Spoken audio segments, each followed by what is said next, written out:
वै श्रवणाय कुर्मये समे कामां कामकामाय मह्यं कामेश्वरो वै श्रवणो ददात कुबेराय वै श्रवणाय महादेवाय नमः यज्ञेन यज्ञमयजन्त देवाः तानि धर्माणि कृतमान्यासन् देहनाकं महिमानाशजन्ते यत्र पूर्वे सात्या सन्ति देवा इति मन्त्रपुष्पाञ्जलिं समर्पयामि। जय मंगलम। जय नमः पार्वतीश्वर श्री जगज्योति बसवेश्वर महाराज की, श्री शैल मल्लिकार्जुन महाराज की, सकल साधु संत महाराज की, शिव सांब। जय नमः पार्वतीश्वर।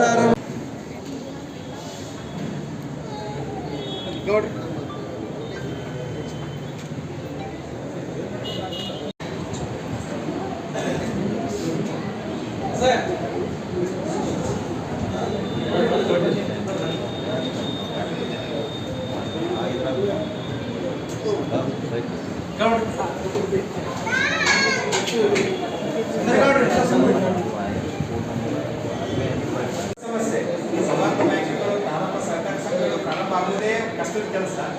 ಪ್ರಾರಂಭ ಆದ ನಂತರ ಸಮಸ್ಯೆಗಳು ಸಾಮಾನ್ಯ ರೀತಿಯಿಂದ ಬಂದರೆ ಬೇರೆ, ಪ್ರಕೃತಿಯಿಂದ ಸಮಸ್ಯೆಗಳು ಬಂದಾಗ ಎದುರಿಸೋದು ತುಂಬಾ ಕಷ್ಟ. 2 ವರ್ಷ ಕೋವಿಡ್ ಅನ್ನು ಕಳೆದು ನಾವು ಜೊತೆಗೆ ಗಟ್ಟಿಯಾಗಿ ನಿಂತು 2024 ಬಂದು ನಮ್ಮ 3 ಬ್ರಾಂಚ್ಗಳ ಜೊತೆಗೆ ನಾವು ಕೇಂದ್ರ ಕಚೇರಿಯನ್ನು ಉದ್ಘಾಟನೆ ಮಾಡ್ತಾ ಇದ್ದೀವಿ. ಸಹಕಾರ ರಂಗದಲ್ಲಿ ಗಟ್ಟಿತನ ಐತಿ, ಸಹಕಾರ ರಂಗದಲ್ಲಿ ಬೆಳವಣಿಗೆ ಐತಿ, ಸಹಕಾರ ರಂಗದಲ್ಲಿ ಸಹಕಾರ ಐತಿ, ಆರ್ಥಿಕ ಸಬಲೀಕರಣ ಐತಿ. ಇದೆಲ್ಲವನ್ನು ನಾವು ಖಂಡಿತೀವಿ ಈ 7 ವರ್ಷದಲ್ಲಿ. ಜೊತೆಗೆ ಸಹಕಾರ ರಂಗವನ್ನು ಹೆಂಗೆ ಮುನ್ನಡೆಸ್ಕೊಂಡು ಹೋಗ್ಬೇಕು, ಸಹಕಾರ ರಂಗವನ್ನು ಹೆಂಗೆ ಗೌರವಿಸಬೇಕು, ಸಹಕಾರ ರಂಗದಲ್ಲಿ ನಾವು ಹೆಂಗೆ ಪಾಲ್ಗೊಳ್ಬೇಕು, ಸಹಕಾರ ರಂಗವನ್ನು ನಾವು ಹೆಂಗೆ ಜೊತೆ ಕರ್ಕೊಂಡು ಹೋಗ್ಬೇಕು ಅನ್ನೋದನ್ನು ನಾವು ಸಂಘಟಿಸಿಕೊಂಡವ್ರು ನೋಡಕ್ಕೆ ಕಡಿಬೇಕು. ಯಾಕಂದ್ರೆ ನಾವು ಅದಕ್ಕೆ ಮಾರ್ಗದರ್ಶಕರು ತಿಳಿದವ್ರಿಗೆ. ಯಾಕಂದ್ರೆ ಸಹಕಾರ ರಂಗ ಅಂದ್ರೆ ಎಲ್ಲ ತಿರುಗಿ ಏನು ಬರ್ತೈತಿ, ಬಡ್ಡಿ ವ್ಯವಹಾರ, ಸಾಲ ಕೊಡೋದು, ಅದಕ್ಕೆ ಅವರು ಸಲ್ತಕ್ಕಂಥ ಗೌರವ ಅಂತ ನಾನು ಭಾವಿಸ್ತೀನಿ. ಇದು ನಮ್ಮ ಬಸವನಬಾಗೇವಾಡಿ ಕೂಡ ಹೆಮ್ಮೆಯ ವಿಷಯ. ರಾಜ್ಯ ಮಟ್ಟದ ಗುರುತಿಸುವಿಕೆ ಅದಲ್ಲ, ಅದು ನಮ್ಮ ಮುಂದಿನ ಸ್ಫೂರ್ತಿ ಅಂತ ನಾನು ಅಂದ್ಕೊಂಡಿದ್ದೀನಿ. ಸುದೀರ್ಘ 35 ವರ್ಷಗಳ ಬಸವೇಶ್ವರ ಬ್ಯಾಂಕಿನ ಅಧ್ಯಕ್ಷರಾಗಿ ನಮ್ಮ ಎನ್ ಅಗರ್ವಾಲ್ ಕಾಕ ಅವರು ಸಹಕಾರ ಪ್ರಶಸ್ತಿ ಪುರಸ್ಕೃತರು. ಅವರು ಒಂದು ಸಂಸ್ಥೆಯನ್ನು ಗಟ್ಟಿಯಾಗಿ ಹಿಡ್ಕೊಂಡು ಯಾವುದೂ ನೋಡ್ತಾರೆ, ಸಂಸ್ಥೆ ಒಂದೇ ನಾವು ನೋಡಿ ಹೆಂಗೆ ಬಳಸ್ಬೋದು ಅನ್ನೋದಕ್ಕೆ ಉದಾಹರಣೆಯಾಗಿ ನಿಂತಿದ್ದಾರೆ.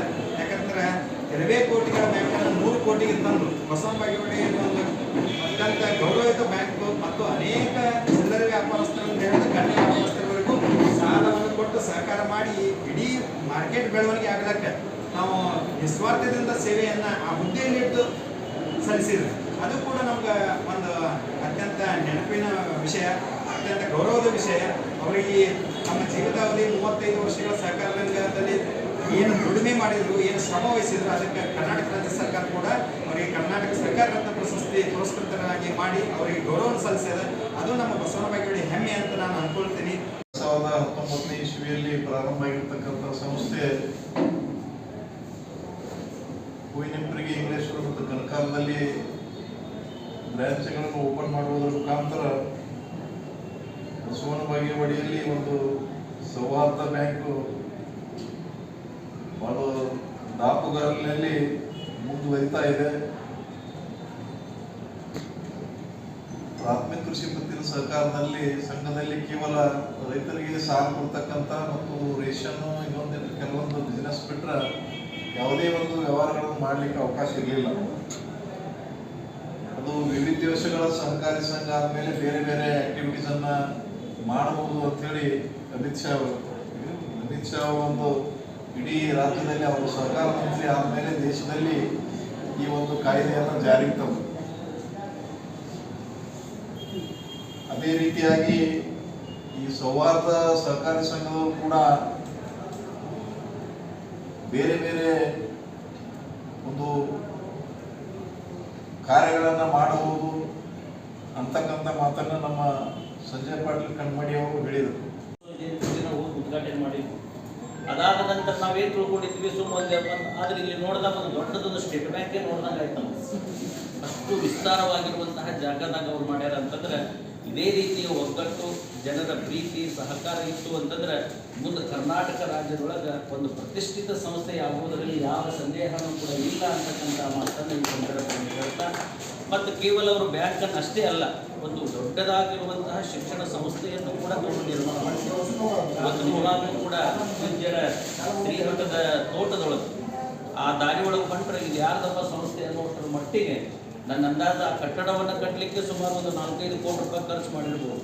ಅಷ್ಟು ದುಡ್ಡನ್ನು ಖರ್ಚು ಮಾಡಿ ಇವತ್ತು ನಮ್ಮ ಮಕ್ಕಳನ್ನೆಲ್ಲ ಉಡುಪಿ ಮಂಗಳೂರು ಕಾರ್ಕಳ ಆ ಕಡೆ ಬಿಡ್ತಿದ್ವಿ, ಆದರೆ ಆ ಕಡೆಯವ್ರನ್ನ ಇಲ್ಲಿ ತೊಗೊಂಡು ಬಂದು ನಮ್ಮ ಮಕ್ಕಳಿಗೆ ಕಲಿಸೋದಕ್ಕೆ ಒಳ್ಳೆ ವ್ಯವಸ್ಥೆಯನ್ನು ಮಾಡಿದ್ದಾರೆ. ಆ ಸಂಸ್ಥೆನೂ ಕೂಡ ಉತ್ತರೋತ್ತರವಾಗಿ ಬೆಳೆದು ಬರಲಿ, ನಮ್ಮ ಮಕ್ಕಳು ವಿದ್ಯಾವಂತರಾಗಲಿ, ಈ ಸಂಸ್ಥೆಗೆ ಬಸವಾದಿ ಶರಣರ ಆಶೀರ್ವಾದದಿಂದ ಮತ್ತಷ್ಟು ಒಳ್ಳೆಯದಾಗಲಿ ಅನ್ನುವಂಥ ಶುಭವನ್ನು ಹಾರೈಸಿ ನಮ್ಮನ್ನು ಕೂಡ ನಮ್ಮ ಜೊತೆನೇ ಕಲಿತು ನಮ್ಮ ಜೊತೆನೇ ಓಡಾಡಿ ನಮ್ಮವರಾಗೇ ಇದ್ದು ನಮ್ಮ ಗೆಳೆಯರು ಈ ಮಟ್ಟಕ್ಕೆ ಬೆಳೆದಾರಲ್ಲ ಅನ್ನುವಂಥ ಒಂದು ಸಂತೋಷ ಅದು ನಮ್ಮಲ್ಲಿ ಇದೆ ಅನ್ನುವಂಥ ಮಾತನ್ನು ಈ ಸಂದರ್ಭದಲ್ಲಿ ನಮ್ಮ ಬಿರುದಿನಿ ವಕೀಲರು ಅವ್ರು ಅತಿ ಹೆಚ್ಚು ನಮ್ಮ ಮಠದ ಊರಿ ಒಳಗಡೆ ಅವರು ಇದ್ದಿದ್ದು. ಅವ್ರ ತಂದೆಯವರು, ಅವ್ರ ತಾಯಿಯವರು, ಅವರು ನಾವೆಲ್ಲ ಆಟವನ್ನು ಆಡ್ತಾ ಇರುವಂಥವ್ರು. ಬಹುಶಃ ನಮ್ಮ ರಘು, ನಮ್ಮ ಸಂಘು, ನಮ್ಮ ವಕೀಲರು ಬಂದಾಗ ನಾವು ಅದನ್ನೇ ಮಾತಾಡ್ತೀವಿ. ನಾವೆಲ್ಲ 1981, 82ನೇ ಇಸ್ವಿ ಒಳಗಡೆ ಹುಟ್ಟಿದವರು. ಅದ್ರ ಒಂದೇನು ಅಂತಂದರೆ ಸದ್ದು ಗದ್ದಲವಿಲ್ಲದೆ ಸಾಧನೆ ಗದ್ದುಗೆ ಏರಿದೆ ಅನ್ನುವಂತಹ ಮಾತು ಅದು ಯಾರಿಗೆ ಸಲ್ಲುತ್ತೆ ಅಂತ ಕೇಳಿದರೆ ಈ ಸೌಹಾರ್ದ ಸಹಕಾರಿಯನ್ನು ಹುಟ್ಟು ಹಾಕಿದಾರಲ್ಲ ಈ ಎಲ್ಲರಿಗೂ ಸಲ್ಲುತ್ತದೆ ಅನ್ನುವಂತಹ ಮಾತನ್ನು ಈ ಸಂದರ್ಭದಲ್ಲಿ 3 ಶಾಖೆಗಳನ್ನಾಗಿದ್ದಾವೆ. ಮುಂಬರುವ ದಿನಮಾನಗಳಲ್ಲಿ ಅವು 10 ಆಗಲಿ 3 ಆಗಲಿ ಅನ್ನುವಂತಹ ಆಶೀರ್ವಾದ ನಮ್ಮೆಲ್ಲರ ಮೇಲೆ ಅವರ ಮೇಲೆ ಇರಲಿ ಅನ್ನುವಂಥ ಮಾತನ್ನು ಕೂಡ ಹೇಳಿ, ಇವತ್ತು ನನಗೆ ಇಲ್ಲಿ ಭಾಳ ಖುಷಿ ಅನಿಸುತ್ತೆ. ಇಲ್ಲಿ ಕೂತ್ಕೊಂಡು ನೋಡಿದಾಗ ಅಪ್ಪ ವಿಶ್ವಗುರು ಬಸವಣ್ಣವರನ್ನ ಯಾವಾಗಲೂ ಕೂಡ ದರ್ಶನ ಪಡೆಯಬಹುದಲ್ಲ, ಎದುರಿಗೆ ಇರತಕ್ಕಂತಹ ದೇವಸ್ಥಾನ ಎಲ್ಲವನ್ನು ನೋಡಿದಾಗ, ವಾತಾವರಣ ನೋಡಿದಾಗ ಇನ್ನೂ ಈ ಏನು ಸಹವಾರದ ಸಹಕಾರಿ ಸಂಘಕ್ಕೆ ದೊಡ್ಡದಾದಂಥ ಕನಸು ಮತ್ತು ಆಶೆಗಳಿದ್ದಾವೆ, ಅವೆಲ್ಲವೂ ಕೂಡ ಈಡೇರಲಿ ಅನ್ನುವಂಥ ಮಾತನ್ನು ಕೂಡ ನಾನು ಇಲ್ಲಿ ಹೇಳಿ ನಮ್ಮ ಬಸವನ ಬಾಗೇವಾಡಿ ಸಹವಾರದ ಸಹಕಾರಿ